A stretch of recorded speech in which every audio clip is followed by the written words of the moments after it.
Welcome, everybody, back to The Mind. I'm John Fitzgerald and happy to host once again. Excited to continue exploring this ever-changing landscape. Pleased to have Scilla Andreen join us today.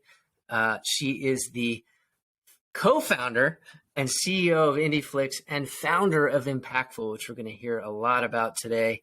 And she was one of the first that took this big leap into the streaming universe years ago. Hi, Scilla. Of course. We're looking forward to having you take us on this deeper dive, but full transparency here, Scilla and Indieflix is another company that's under the umbrella of our parent Liquid Media Group. Thought I should share that with everybody.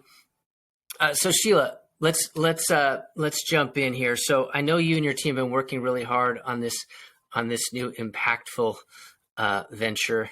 And it's super exciting. But before we go there, maybe just give us a little backstory so our listeners can understand just how long you've been at this and how you really created Indieflix to solve and help filmmakers with issues. So I am a filmmaker myself, and actually my day job was a costume designer. At Warner Brothers and Sony. I did The Wonder Years, Party of Five, Dawson's Creek. I have a bit of a list. I also did feature films. And as I was starting to direct and produce my own short films and features, I went into the festival circuit. And in the festival circuit, I got to know so many amazing filmmakers who just had incredible content that no one was watching other than at the festivals. And the most asked question was, where can I find this movie again? And so just listening at the festivals, I thought we should start a marketplace for all the films that don't get picked up by Hollywood. Mm-hmm. And so naively hung a shingle thinking this will be easy. There's so much great content and the filmmakers are amazing at getting the content and making it, getting it out there, getting to the festivals. They'll just carry on that same energy into distribution. And so started Indieflix and launched with 36 titles in October of 2005 as a DVD on demand. DVD on demand. And then I will just make the story short.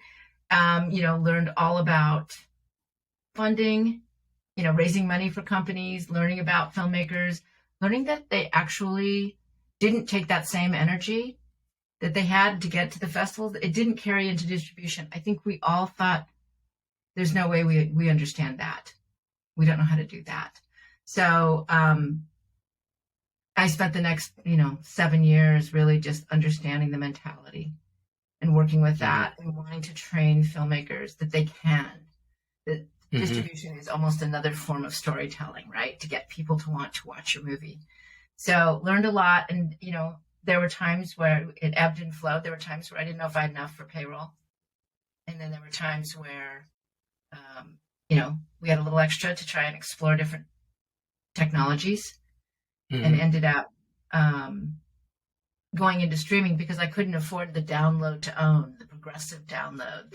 And I was like, who wants to spend 8 hours downloading a movie to watch offline and take up all that memory? So it didn't even make sense to me. So when streaming came in, it was like, that makes perfect sense. I'm all in. And that was easy and affordable. So, yeah. That's how you raised a really interesting point there because as you know, I come from the film festival arena as well. And I was always trying to find creative avenues to generate exposure for filmmakers, whether it was doing festivals. I was at iFilm when they first started before the .com bubble burst. But you just raised a really interesting point, which is that I think a lot of filmmakers lose their steam when it comes to distribution, or at least they have over the years. I think we're moving into a new era in a way, which we'll get to later. But it's interesting that, some filmmakers lose sight of the fact, okay, so I've got this company now and they're going to release my movie. And so audiences can find it. So I can just go off and do my own thing now. I can do my next movie, maybe.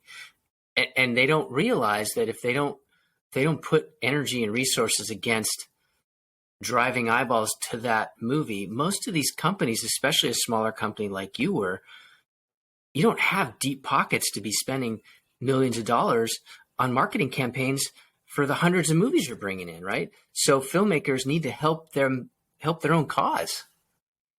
Yeah. Right? And also, I don't think filmmakers understood at the time.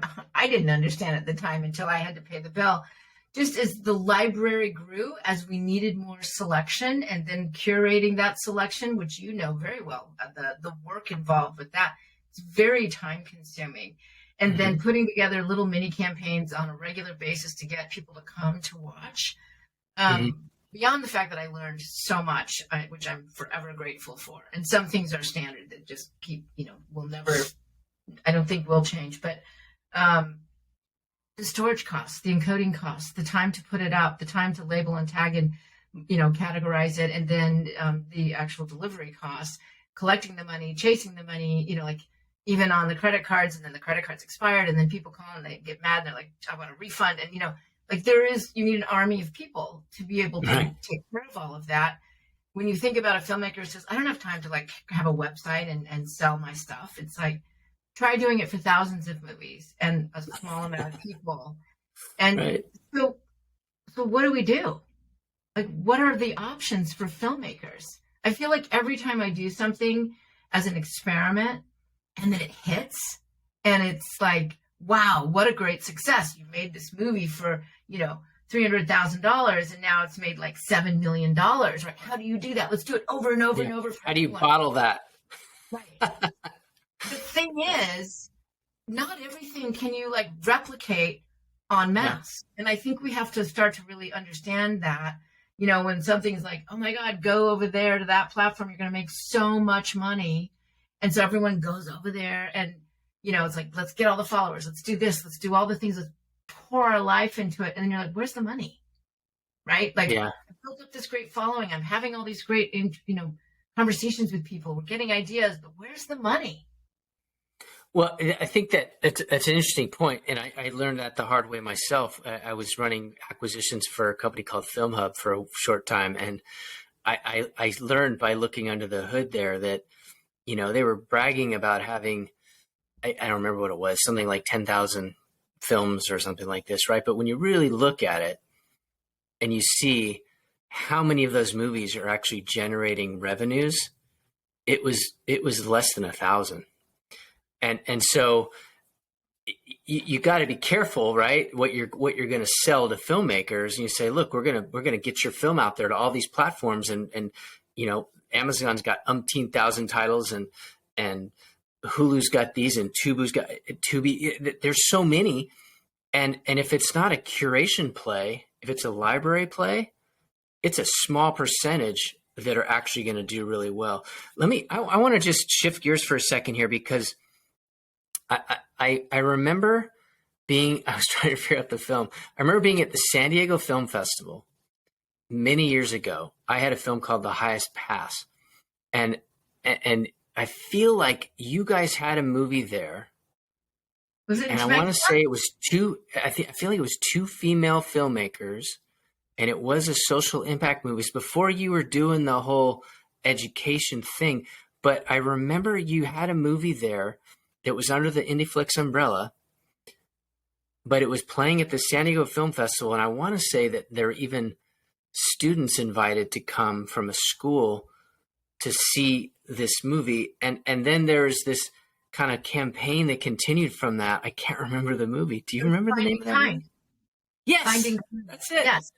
That was the movie that changed my life. There you go. Look at that trigger right there. There's a few movies that changed my life. Movies are my bag. Like, that's my thing. How I was raised. That's how I learn. It's how I communicate. It's how I share my feelings, my thoughts is film. But, Lauren and Molly came to me through a mutual friend. They were looking for finishing funds for their movie. Mm-hmm. I watched the film and it deeply, deeply impacted me. I watched it alone as a rough cut in my living room on a DVD. And, it was about bullying in girl world. Bullying with girls is very different than boys. it's a look, it's an exclusion, Mm-hmm. it's an energy, and it hurts, and it sears, and it's long lasting, and it's so unkind.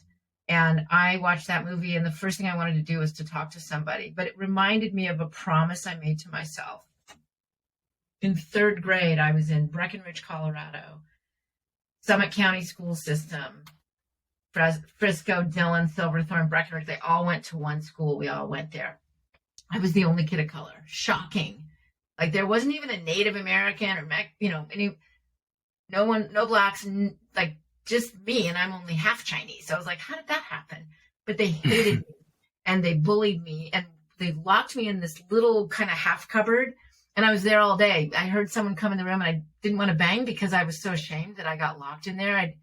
And Oh my eventually, I needed to get out, and I did bang, and a teacher found me and let me out. But I made a promise to myself that if I could ever help anyone else not feel this way, I would go to great lengths.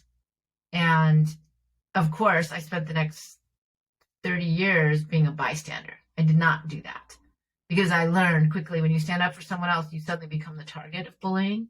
So I didn't do that. And it wasn't until I started having kids that I actually started to really understand standing up for other people. I still probably struggle a little with standing up for myself. But John, I would stand up for you in a heartbeat, right? Like, I can get right in there. I've learned the tools. I know how to do it safely. Still working on standing up for me. But so this film it reminded me of that promise to that third grade girl. I knew that if someone just could see me as who I really am, they don't even have to be friends with me, but they wouldn't hate me so much. At least they wouldn't be so physical with me. And so that became kind of my mission. And I told the girls I'll help them raise the money, and I want to show it in schools.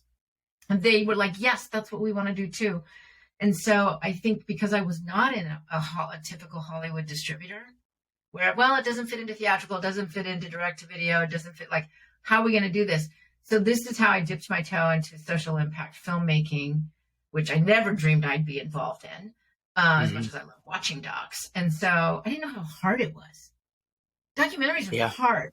People think, oh, you just set up a camera and capture life. It's like, no, let me tell you, script is easier. You have a full-on script. You know what you're going to shoot, what day, and what lines are going to be said. And you just get some great actors and, and then editing, piece of cake. I want this take, cut it, this, boo. Maybe it doesn't work. Let's rearrange. Watch editing a documentary. You watch days of footage. Categorize. How do we put it together? What's the story? The story emerges when you're in the editing room, right? You capture it all and it's 10 times harder. Well, at least it's a lot. There's a lot more footage usually, right? We had 8 cameras on the highest pass. Oh my God. There's so much footage. Like you have to really, you have to be paying attention and not lose sight of the story, the mission of the story. So we ended up taking Finding Kind up to one of my kids' schools and showed it to the 6th and 7th graders. And it had such an impact that before we could figure out how to create that experience again, we already had schools calling us. And that's how we dipped our toe into school screenings. Amazing. Well, that leads perfectly to my next question, which was in fact the idea that you were a streaming platform, and then there was this kind of transition where there was a greater emphasis on what I call social impact films or filmmaking for change, if you want, cause cinema. And so your library, you started focusing a bit more on those, and then you created this whole education program. So maybe talk us through a little of that transition, and then we'll jump into the big stuff with Impactful. Sure. It was a very organic process. I didn't know enough about this to put together a roadmap. And I will tell you, I spent a lot of time really having to explain to my investors and my board, who looked at me crooked, like, what are you doing these little school screenings? Right. This wasn't part of the game plan 10 years ago. Yeah. Like, where is that on the roadmap, right? Like, and how much time, energy are you investing in it when it costs so much to just deliver streaming, and how are we going to get more traffic and blah, blah, blah. And those were the days where people were spending, a couple $100,000 a month on, keyword buy, keywords, just keywords. And I was like, oh. So it was my passion. It was the promise to the little girl, the third grade girl in that little cubby that was locked in there. So I didn't, I just said, this is my passion. It's my time extra. It's not costing us any extra money. And in fact, we're licensing it. They pay up front and then they watch it one time. And the schools let us know what they needed. Like, we need marketing materials. Do you have a poster? What do we say in the email invite? Give us some discussion guides and tips. Give us a tip sheet that we can send people home. Give us more discussion guides that we can talk about in the classroom. Give us the ability to have a kind club. Now, the girls had already been working on that. Lauren and Molly, the director and producer. So the whole idea of creating a movement, you didn't have to do entirely on your own because they were all in anyway. That's what they wanted to do. And so I found like kindred spirits, and we ended up doing this together. And it was so fun because Lauren's actually married to Aaron Paul. And so they weren't married yet. And I mean, we have such great stories of driving around in one of my teammates, minivan, going to schools and doing these school screenings and but crying every single time, being very emotional, and watching kind of, sounds corny, but kind of healing take place. Yeah. And that's powerful stuff. So yeah, it's sad but true when you're showing something like that, and there are other kids in the room that can connect to that. It's inspiring yet almost tragic, right? Well, and they keep talking about painful, but it heals. And we've learned that as you talk about things, you start to normalize it. It starts to get better. It floods your brain with good feeling chemicals. I mean, there's just so many benefits. I didn't know any of that at the time. I just knew that people liked it and they wanted more. And then they're like, what else have you got? So then I got the great privilege of working with this young filmmaker who we happened to be in San Francisco at the same time. And we had a mutual friend, and she came in and she shared this vision board with me. And on the vision board was Indieflix. And she said, I want to work with you. And I'm like, how do you say no to that? Right. I was like, she teed it all up. And so Sarah Moshman's become a great friend. She's just a gift. In fact, I've done a couple of movies with her. And so she had this idea called the Empowerment Project, started to work on that with her. And that was really a treat to work on that film, to show that there are mentors right within arm's reach in all of our communities. So same thing. We had a model. We now put Empowerment Project into the pipeline. Then the schools are saying, what else have you got? In fact, I will say with Empowerment Project, Nordstrom, thanks to the work of one of my amazing teammates, Anne, she kind of brokered this deal. We're all run like by a company of moms, basically. And, moms are like the wind. They are the force. You just step out of the way, right? And she brokered a deal with Nordstrom in a parking lot outside of a, soccer event or something. And they rented out McCaw Hall. We filled it within 48 hours with 2,300 people. We had a window in the main flagship store at Nordstrom about empowerment. Like, talk about being able to use film in other mediums and just create an audience, right? Like, bring the film and as through a certain lens to the audience. And then the schools and now corporations were saying, what else have we got? So Screenagers, I met the director, and she had this idea and had started shooting it, and also was looking for, funds to complete the film. So I came aboard and produced and distributed and funded a big chunk of that. So that film we took out, and that was kind of game changing. I mean, all of our films, we'd done, Good Morning America, and we'd done some great stuff, but the world really wanted to, it's a little bit sad because women empowerment and bullying amongst girls was an emotional hook, but not universally like something everyone was leaning into. But Screenagers, talking about when kids were getting phones and they were on it all the time. And what did we do? We were the first film that came out and addressed that. Wow. And that's incredible. Yeah. And then I will say, I remember going to a because I have a daughter, and I remember going to one of their events a school here in LA where the entire event was they brought somebody in. They didn't show a movie, but they brought somebody in to really talk about the screen problem, right? And what it's doing to your brain and how it's affecting their lives. And by the way, it's still doing that to our brains. Yeah, and it's of not course. doing it to our kids' brains. It's doing it to our brains. And we are terrible role models. You might be a good role model. I'm not. Well, no, I'd like to think that I pay attention, but what's really funny is that it's only been the last few months that I started, thanks to my wife, who's a mother and, the steamroller of the house. She's the one that said, we got to start putting our phones and our computers on airplane mode, right? Or turning off the Wi-Fi. And she literally sent me this morning, which modem do we have so we can get this box? Because what people don't understand is keeping all that electricity and all the Wi-Fi going in your house as you're sleeping is affecting your sleep. Yeah. It's crazy. Yeah. I mean, who knew? There's a whole movie you could make about it. So I want to just kind of continue down that path, but I want to kind of go down a specific idea here, just because I want to put a button on the idea of Indieflix and the streaming side. I'm just curious before we shift over to the education of full bore. Yeah. Did you start to streamline the acquisitions process and kind of cut back on the acquisitions that weren't impact driven a little bit? Was there more curation in the last few years? It's been a journey. When we first started, we launched, as I said, with 36 titles DVD. Then when we moved to streaming, it suddenly was more like an arms race with all the companies. Mm-hmm. Where you try to get you're building libraries. Yeah. You got to have a massive library. Well, we hit over 12,000 titles from all over the world. And let me tell you, it was cost a pretty penny to have to process those films, put them up in there. Our curation kind of went, down because you're like, oh, people really like that? Seriously?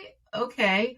And, and then with certain distributors, they were like, oh, how about these 3 films? And we're like, great. And they're like, okay, then you got to take these other 50. And it's like, I don't want those 50. And they're like, you got to take them all. So what happened over time was it started to get so not what I thought was easy to navigate.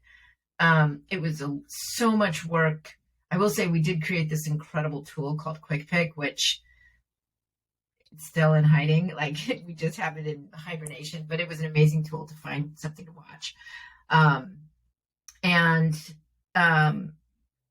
ended up, if I can't find something to watch and I can't say, John, you've got to go to Indieflix and watch this, then why am I doing this? Right. And I really started to question. And I spent so much time dealing with filmmakers who were pissed off. They're like, why am I not making any money? And it's like, well, okay, where are you making money? What other platforms? Because it's all non-exclusive. Help me understand how you're making money there. What can we do differently to help you here? And they're like, well, we're not making money anywhere. And I'm just like, okay, so that was really sucking the life out of me. And I decided that if I'm going to keep doing this, I want it to be, because like I said, I love movies and not just social impact films. Films helped create and shape who I am and my morals and values and how I conduct myself, because I was only a child for 10 years living in Colorado with no friends. So movies were my community. Mm-hmm. And I have friends now, but it's okay. But I realized that what I really cared about were films that were interesting, not boring, made you think, scared you, whatever. So I decided to pivot and really go after content for a cause, for a purpose. For some social relevance. So we ended up cutting off, we sloughed off 7,500 titles. We brought the title count way down to about 3,800 titles. Mm-hmm. And maybe it was 3,200 titles. I really cut. Except I couldn't cut certain things because in Asia, they actually, some of these other classics and things did really well. So I left those on. And I started to rebuild with the mindset of having content that makes you want to talk to somebody about it or brings you some awareness or that educates, but through entertainment. So I said, okay, we're going to be an edutainment company. Don't really love the term, but it does sort of explain who we are. It works. And that's where I really find a lot of joy on the streaming side. as much as streaming is such a challenge because, you know, it was really fun before Disney and HBO and, you know, Hulu and all of those came in, because it was just Netflix and us and then Hulu. We were actually early with Hulu with Juiced and the Venice Project. And, you know, we've been involved with B-Side. Like, we've worked Snag Films, you know, Yeah. And we're still standing, right? Yeah. And, you know, it's funny because people used to say, how the hell are you still standing? Like, how did you must have a sugar daddy. And I'm like, sugar daddy? God, that would have been so much easier. I should have done it that way. Like, hard work. Yeah. No, I mean, kudos to you for hanging in there. I mean, as you know, I've been in the curation business for quite a while, and it is interesting to see how, on the one hand, you've got all these big platforms spending millions of dollars in promotions and now making original content and doing this whole library thing, and then you've got other niche players that are really curating and are really kind of focused on specific audiences. And I think, you know, so now to come full circle, when we go to Indieflix.com now, we see there are two halves, right? So we've kind of covered the streaming half now a bit. So talk to us a bit about Impactful and the education, and how, in fact, this is much more than just some social impact movies, right? There are different elements connecting the dots with schools and business and corporations and brands, and it's so exciting what you're doing. So let's unpack that a bit. Yeah, thank you. Like I said, there was never really a roadmap for this. It wasn't our core business forever.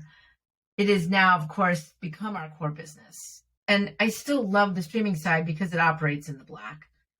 And it's great to have. It still supports independent filmmakers, right? I mean, at the end of the day, it supports independent filmmakers, and it also gives us this kind of like, what's that term in baseball when you go and find the players, like when you can scout like a farm, right? Like farm system. The farm system. So like there are discovery films in there that I feel like I could pluck out and talk to that filmmaker and create some opportunity for them to fit into what I'm about to explain. So after Screenagers, one of my friends came up to me and asked me to make a movie about mental health. And I didn't want to do that. I'm a college dropout. I'm Chinese. We don't talk about mental health. It just felt taboo. And I didn't think anybody would really want to watch a movie about mental health. And so I said no. And then I got a call that she had died by suicide, leaving her children and her husband behind. And I knew she was struggling, but I didn't know it was that bad. But it made me, like, I realized I have to make this movie. And I just jumped into it and decided, okay, I'm making a movie about mental health. What is it going to be? I don't even know anything about it. I don't even know where to start. And so I thought, well, what does everyone connect with? How does mental health affect everyone? I realized anxiety. Anxiety is actually really good. And so, but why are we all tipping into like having disorders? So I really wanted to understand that. And so made Angst, and Angst changed my life in a bigger way than Finding Kind. Yeah. And it was tough. Schools were uncomfortable booking it because they only had one school counselor. They weren't ready with resources. They were still learning. We were all learning together. And so I felt this duty, this obligation to help schools get as much information as possible so we could save our children's lives. I mean, even. And so just real quick, sorry to interrupt, but because there are filmmakers listening, in terms of packaging that, was that less than 60 minutes?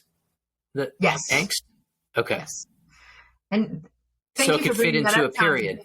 It's really important. In fact, the sweet spot is like 42 minutes or 40 minutes. I was going to say, because they need time to talk about it. And so it's really got to be under 50 minutes if you want to have, under 40 minutes if you want to have a conversation and that. And I think we all as filmmakers think, but that's like a short film like that. I can't get a good licensing fee for that. That's like, forget it. It's like you are making that hour so rich. And that took me time to learn that because, finding time is 72 minutes.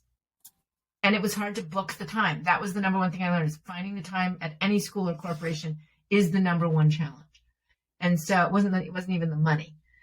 So making Angst and taking that out into the world changed everything.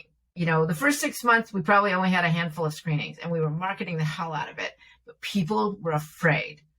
And then as soon as a few had to start doing it, because kids were just dropping like flies. I mean, it was insane.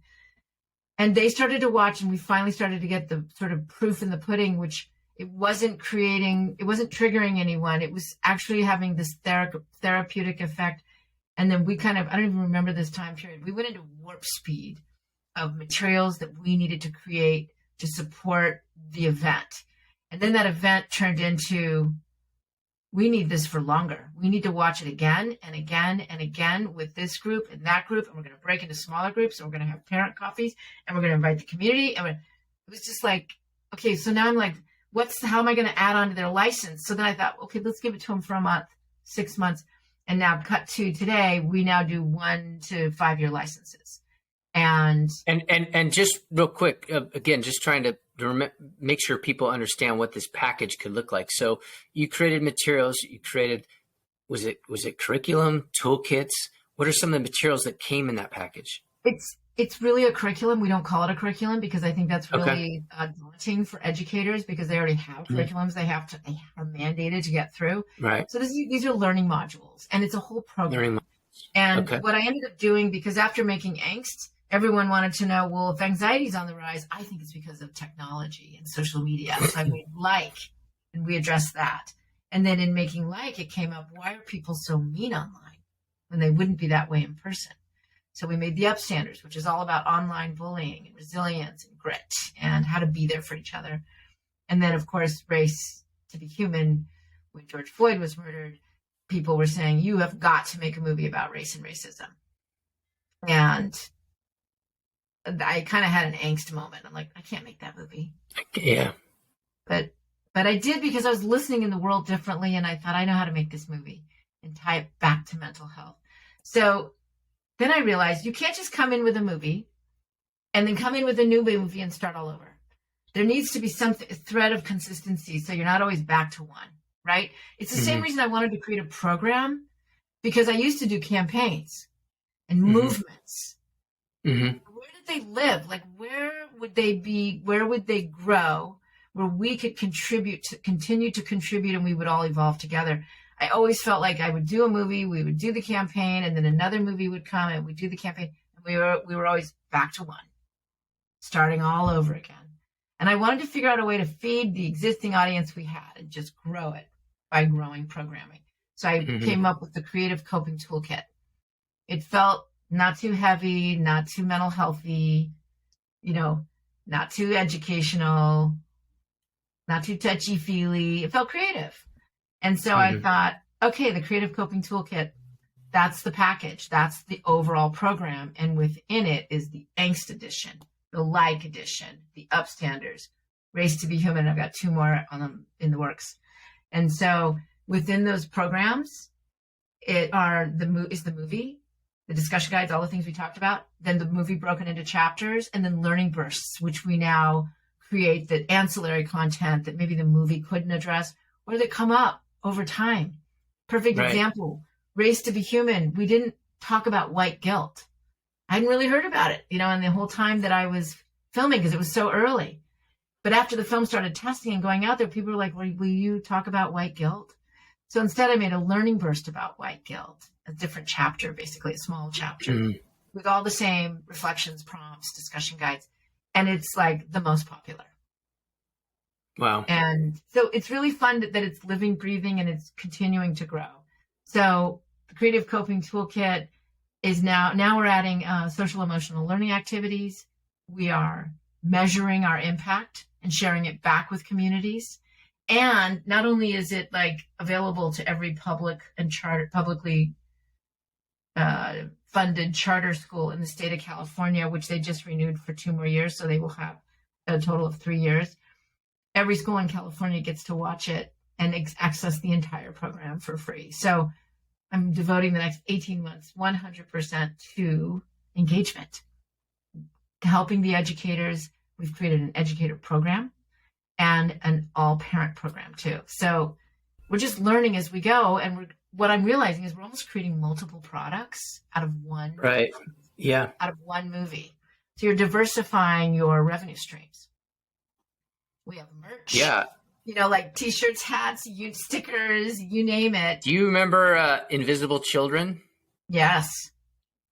I mean, wow. Yeah. Talk about a tour and merchandise and playing in schools. Brilliant. So okay. So you've got this new model where you took the education space and you found that a number of these tools could work together. You created this creative coping toolkit, and you've got a number of titles that you can run through there that all cover specific issues that are all part of, sounds like, youth, and they all kind of are under this umbrella. Is there, I know you're committed to this one kind of package and model in the 18 months and what you're doing with these schools. Is there a world where Indieflix or Impactful goes outside the school system and creates content for like adults or opens up the genres into kind of other categories like the environment or something else? Yeah. I'm just wondering kind of where this goes because you've created something amazing here, but it seems like there's kind of a consistent target, if you will. So we've already done that. Okay. In fact, it was really early on going into schools that parents sat in the auditorium, pre-COVID obviously, and said, why does this needs to be at my work? So okay, so you are going into the work. Got it. Oh, no, we've already been in corporations since before. We were in corporations with Finding Kind. Okay. And Empowerment Project. So talk about that a little bit. Talk about the organizations and the brands outside of schools. Oh my gosh. They're awesome. So we are no longer just doing screenings at corporations. We are doing the same thing that we're doing at schools. Organizations now license it for years. And not only is it really helpful to be able to share with their employees, but the employees then can share with their families. And what we're finding is that it actually drives more engagement with their EAP, and it drives up the value of some of the other benefits that they've invested in, particularly if they address mental health. So because the films all encourage us to take care of ourselves, be kind to each other. And if you feel like something's going on, address it. You don't have to be struggling. So Microsoft was one of the very first. Starbucks, of course, was amazing. These are all in our backyard up here in Seattle. But then Goldman Sachs called, and they're like, so we have October is our wellness month, and we want to have your movies.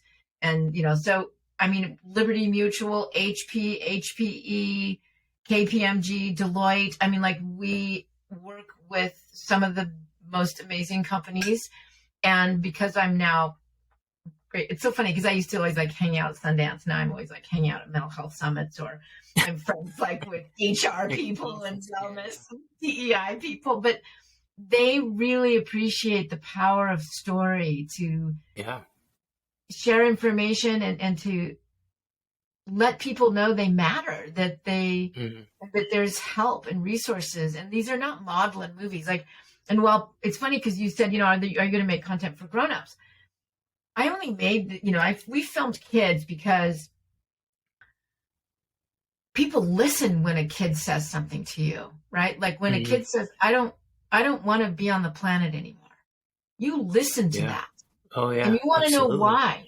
When a grown-up says it, you're like, oh, they got a mental health issue. Too bad. Where's their family? Or they should go take a pill or go see a doctor or something. But we don't really get involved. We don't get emotionally involved unless, of course, they're a good friend or something.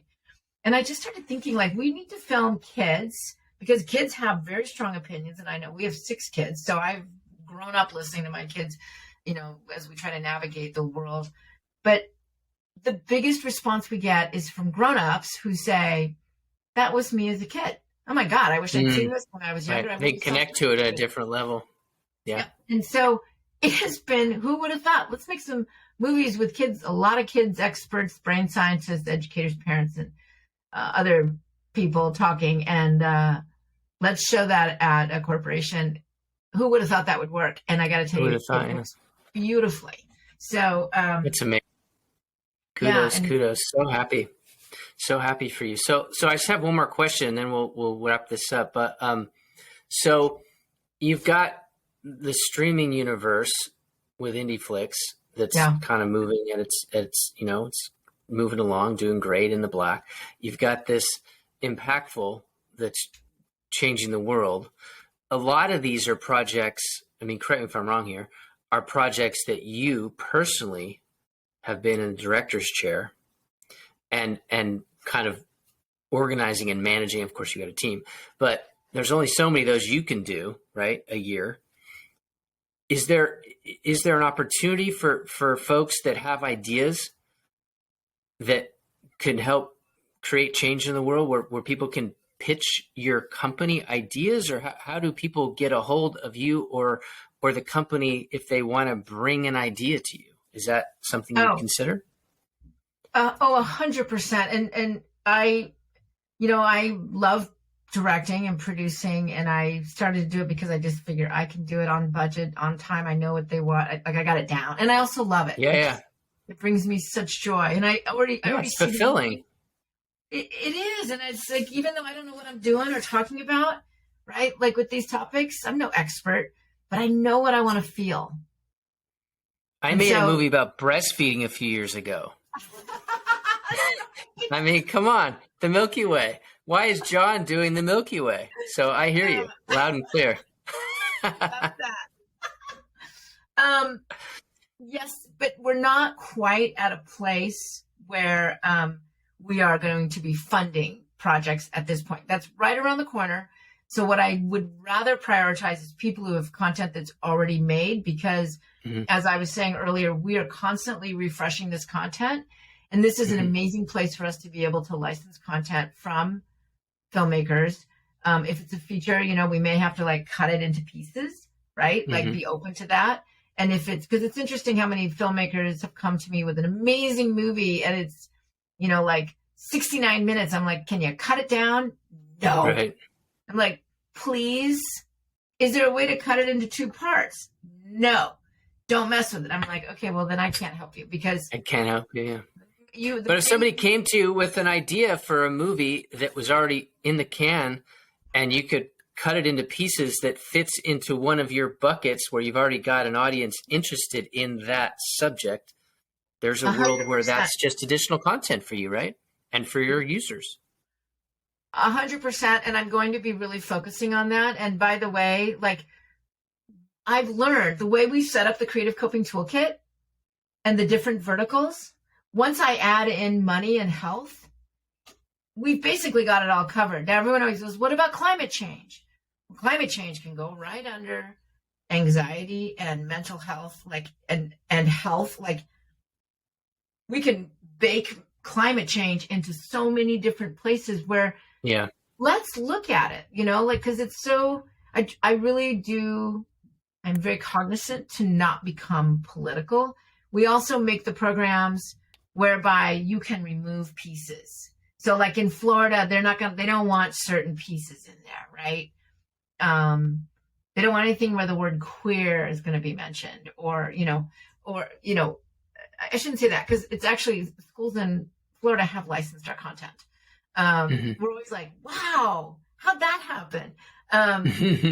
But we recognize, like, we do a lot of work in the Middle East, we do a lot of work in Asia, and so we understand there are some components of the program that must be removed in order for it to screen in Qatar, Saudi Arabia, or I mean, right. Some of them are fine. Dubai's fine. Like, they seem really open. They're like, right. But all right. Well, so I think we're getting close to time here. So before we wrap, can you share with our listeners how they would submit something to you to be considered? Is there a form on the website or the right email address? Or Absolutely. Just go, well, you can go to filmmaker at indieflix.com, but you can also just go to indieflix.com and just go down. There's a submit your film button I think it's in the footer. We're actually redesigning the streaming side of the business. I can't tell you how excited I am for the streaming side of the business, besides the curation and the amazing content that we have, and the more and more cool content that we're getting. We're curating in a kind of a different way that we're working on, whether it's like parent ed content, right? Like, but that's entertaining or good for you.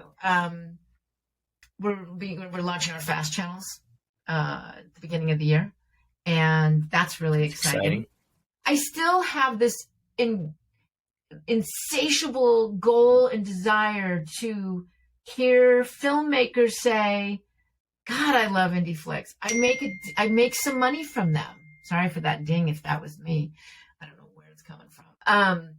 And so I want filmmakers to make money. I am a filmmaker. I want that for all of us.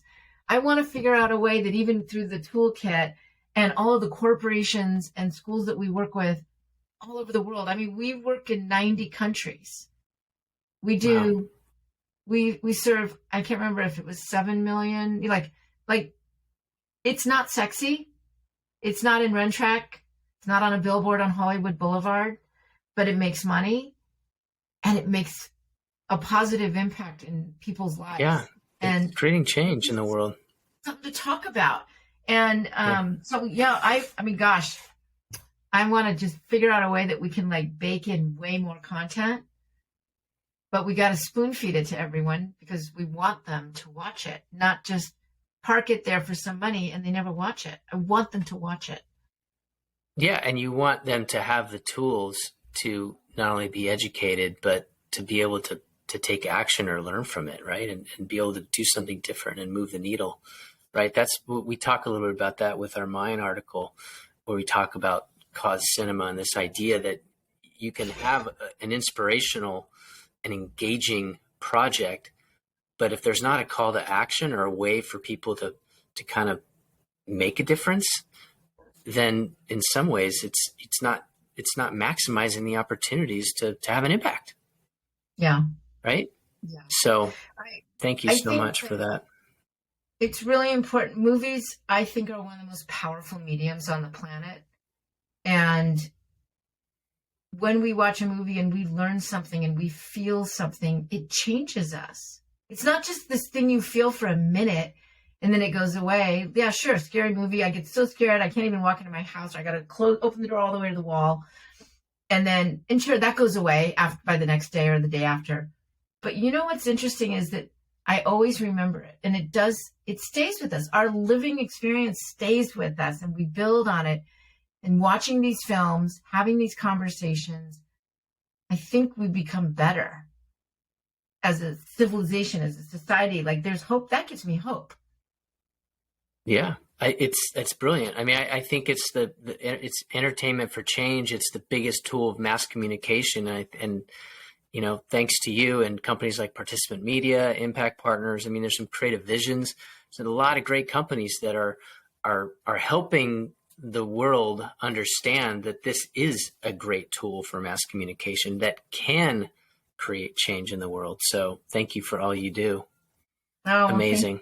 Amazing. You're right out there too doing it. So I'm trying. I haven't had as much time as I'd like on the filmmaking for change front, but that's all coming soon to be determined and discussed later, but it's definitely a passion of mine as well.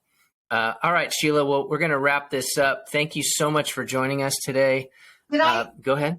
Sorry, not to drag this out longer, but you did mention that we changed the name of the Indieflix education side of the business to Impactful. Mm-hmm. Did we talk about that? Yeah. Okay. Because we kind of saved that for the second half of the conversation because I thought it was important to understand that this did evolve. This wasn't a light switch. That was, it was Finding Kind and the education. And now you go to the website and there's the streaming and then it's Impactful and it's the different layers there. But it's amazing to know that you're also tying in all of the work that organizations and brands can bring to the party, because the schools are hugely important, right? We all get that. But part of the idea around these organizations and brands is they have so much power to get the word out to the broader community, right? Yeah. I will say, I think insurance companies are really coming. I know there's issues with insurance companies that people really complain, but having started to work with so many of them, their heart, like their intentions are good as far as like wanting to address what's really important in our lives, is health wise. So that's good to hear. That's good to hear. Awesome. Well, thanks again for joining us. That's a wrap for this edition of the Mind Podcast. Again, I'm John Fitzgerald for iGEMS. Thank you, Scilla. Visit Indieflix.com to get more information about the streaming of these amazing movies. There's a subscription model, a monthly, an annual. Definitely subscribe, see some great content, and impactful, all the amazing things you're doing over there. And until next week, everybody take care. Bye. Thanks, John.